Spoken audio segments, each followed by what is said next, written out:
안녕하세요. 주식 분석가 달수입니다. 자, 금일은 삼성전자에 대해서 말씀드릴 건데요. 우선 삼성전자는 단기적인 관점들에서 수익 내는 구간이 계속 나온다고 말씀드렸고요. 계속해서 오르락내리락 반복할 건데요. 지금 미국 상황이 굉장히 안 좋다고 말씀드렸고, 이게 시간으로 회복되는 게 아니라 시간으로 끌고 있다고 볼 수 있고요. 그래서 이제 외국계 자본들이 한국이나 일본으로 갈 확률이 굉장히 높다라고 말씀드렸고요. 한국으로 만약에 그 자본들이 왔을 때 그 수혜를 삼성전자가 받는다고 먼저 말씀드렸죠. 은행 잡는 사이 저축은행 대출금리, 법정 최고금리 육박하고 있다라는 뉴스가 나오고 있는데요. 그 중에서 이제 주목하셔야 될 게 업계 금리가 높아지자 신용대출 연체율이 5%를 돌파하고 있다. 현재 연체율이 이제 10% 인근대로 가게 되면 은행들이 줄줄이 파산한다는 것이고요. 5% 인근대로 연체를 하고 있다는 건 하나, 둘 파산하고 있다는 거고요. 내부적으로 공개를 안 한 부분들이 있어요. 그러니까 어떤 거냐면 회사나 이런 특정 금융권들이 위기가 왔을 때 바로 알리는 게 아니라 만약에 위험을 미리 사전 고지를 했을 때는 고객들이 돈을 인출하는 사태 때문에 더 큰 재앙이 올 것이기 때문에 절대 미리 알리지도 않고요. 언론사들조차도 뒤늦게 위기를 인지하고 뉴스를 내보내는 거기 때문에 반응이 굉장히 늦습니다.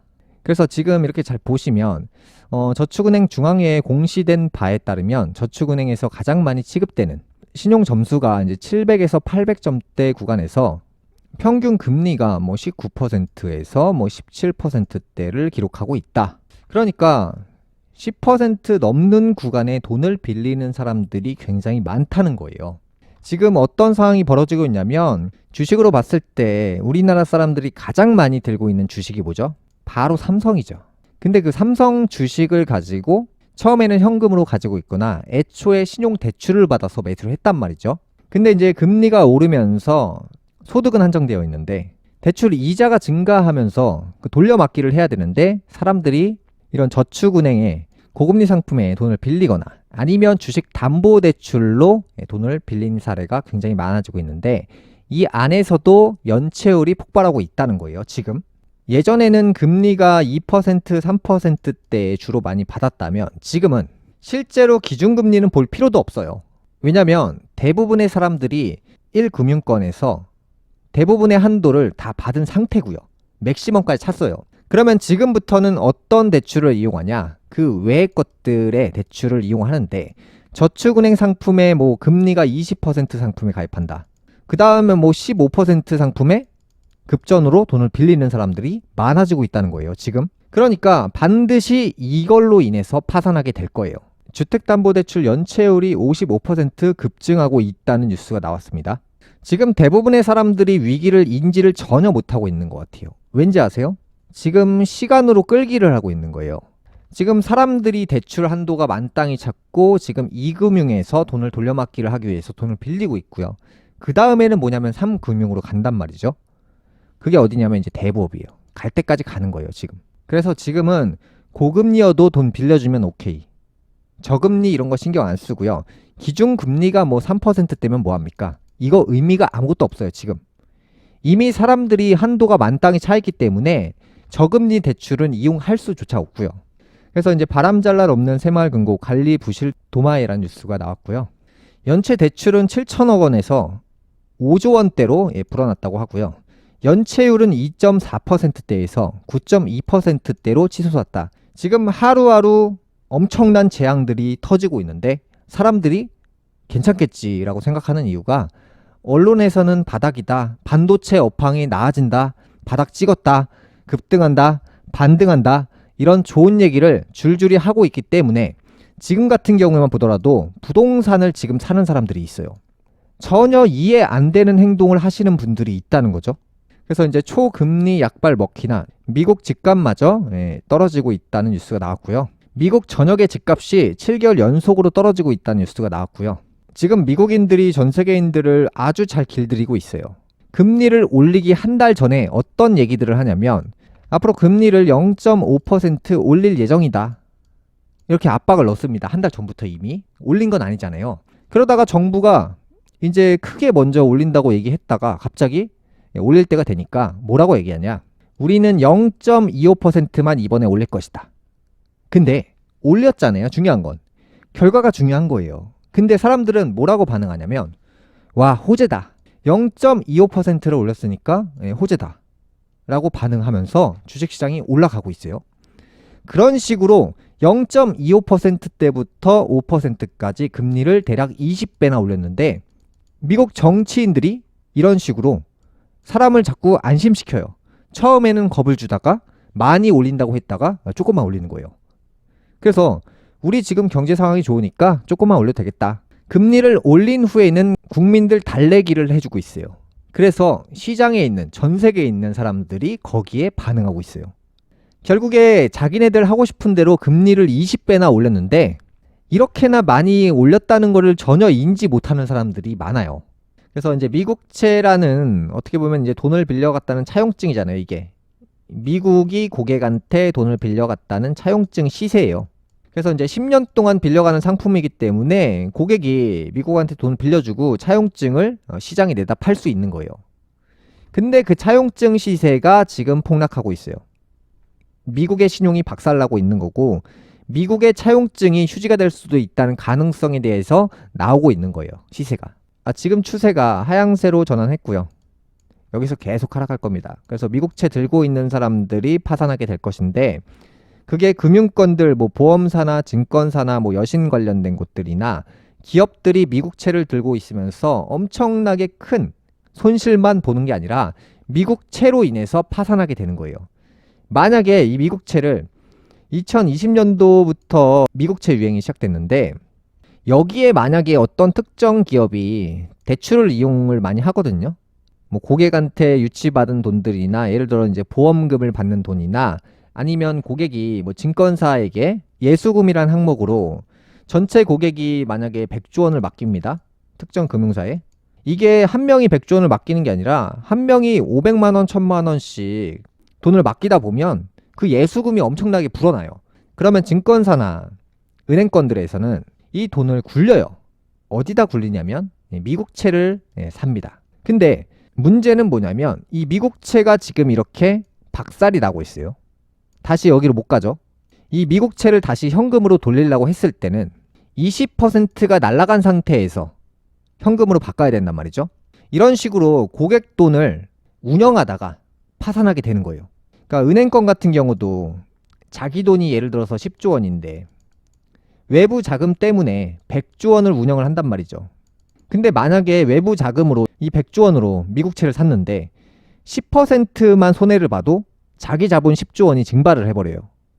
20% 떨어졌으니까 20조 원이 증발하는 건데 그러면 이 은행은 완전히 파산하게 되는 거예요.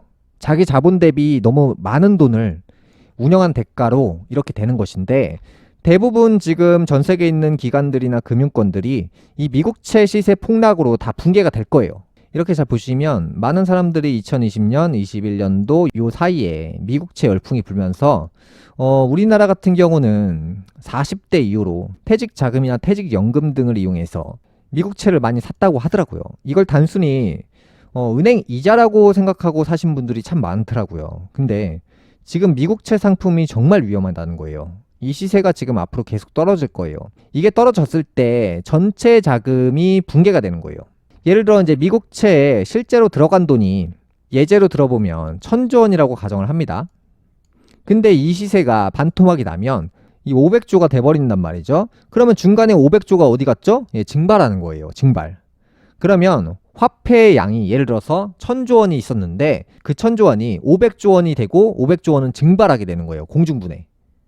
그러면서 화폐의 양이 반토막으로 줄어들게 되는 거고 실제로 이 달러의 가치가 제가 이전에 말씀드린 게 미국채 폭락으로 인해서 달러가 급등을 하게 된다. 그 다음에 마지막에 미국이 몰락하게 됐을 때는 최종적으로 달러가 그 이후에 폭락하게 될 것이다. 그러니까 첫 번째로는 미국채 붕괴고 미국채 붕괴의 전조 증상이 달러의 급등 현상이에요. 달러의 양이 줄어든 거잖아요. 미국채가 1000조 원인데 미국채 시세가 500조 원이 되면 달러의 양이 절반으로 주니까 돈의 양이 절반으로 준 만큼 그 돈의 시세가 올라간다. 그래서 달러 시세가 21년도부터 상승세를 탔다. 1차적으로는 미국채 파이가 먼저 박살나고 그 다음에 미국채가 산산조각이 나면 결국에 그 다음에 미국의 돈이 결국에 몰락하게 될 것이다. 그래서 지금은 미국채 몰락으로 인해서 달러가 급등하는 현상이 나오고 있는 거고, 자, 여기서는 결국에 이제 장기적인 관점으로 봤을 때는 달러가 붕괴되는 거예요. 미국이 붕괴될 것이니까. 근데 원초적으로 이제 단기적인 관점에서는 미국채 붕괴로 인해서 달러가 올라간다. 이렇게 장기로 볼지 단기로 볼지 두 가지를 다 계산해서 보셔야 됩니다. 그래서 이제 제가 생각하는 것은 아무래도 이제 미국 시장이 결국 산산조각이 날 예정인데, 뭐예요 이게 결국에 시간 끌기를 하고 있다. 무너지긴 무너질 것인데 시간으로 지금 끌고 있다. 근데 결국에 이 국채가 무너진다는 것은 금리가 상승한다는 신호예요. 자, 미국채가 지금 붕괴됐죠? 금리가 언제부터 올랐죠? 21년도 근처부터 오르기 시작했어요. 금리는 오히려 올랐죠, 이렇게. 그래서 이제 국채 시세는 결국에 떨어질 것이다. 이게 어떤 거냐면 돈을 구하기 어렵다는 거예요. 미국에서도 이제. 그러니까 지금은 경제 상황이 매우 어렵기 때문에 미국채를 여유롭게 사줄 사람들이 없어요. 굳이 미국채가 아니더라도 돈이 갈 곳이 많아졌어요. 뭐 부동산이 폭락한다든가 경매 시장 열풍이 분다든가 아니면 주식이 너무 바닥이라서 메리트 있는데 이런 종목들이 많아졌다는 거죠. 거기다가 이제 비트코인 열풍이나 뭐 금시세 열풍이 부니까 굳이 예전처럼 안전자산으로 금을 안 사도 돈이 갈 곳이 많아지니까 미국 입장에서는 돈을 빌리기가 어려워진 거예요. 그래서 미국채 시세가 결국 계속 떨어진다는 것은 자세하게 들여다보면 금리는 결국에 10%를 넘는다는 거거든요. 제가 금리 0.25%대부터 미국 경제 산산조각 난다고 21년도부터 말씀드렸고요. 근데 미국이 여기서 금리 인하를 한다, 금리 동결을 한다. 뭐 잠깐은 그럴 수 있겠죠. 근데 돈을 빌리기 어렵다는 것은 금리를 올려야 될 상황이 온다는 거거든요. 전 세계적으로 지금 화폐의 가치가 계속 올라가고 있어요.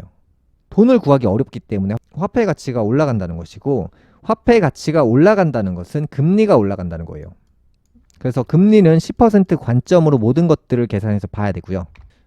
이제 결국에 이제 금리로 인해서 돈의 가치가 상승한다는 것은 부동산 가치가 폭락한다는 거예요. 작년 초부터 부동산 전부 다 던지시라고 여러 차례 말씀드렸고요. 이제 부동산 희망 없습니다. 금리가 이게 단기적인 상승이 아니라 결국 계속해서 오름세를 보일 거예요. 그러니까 부동산은 들고 계시면 안 되죠.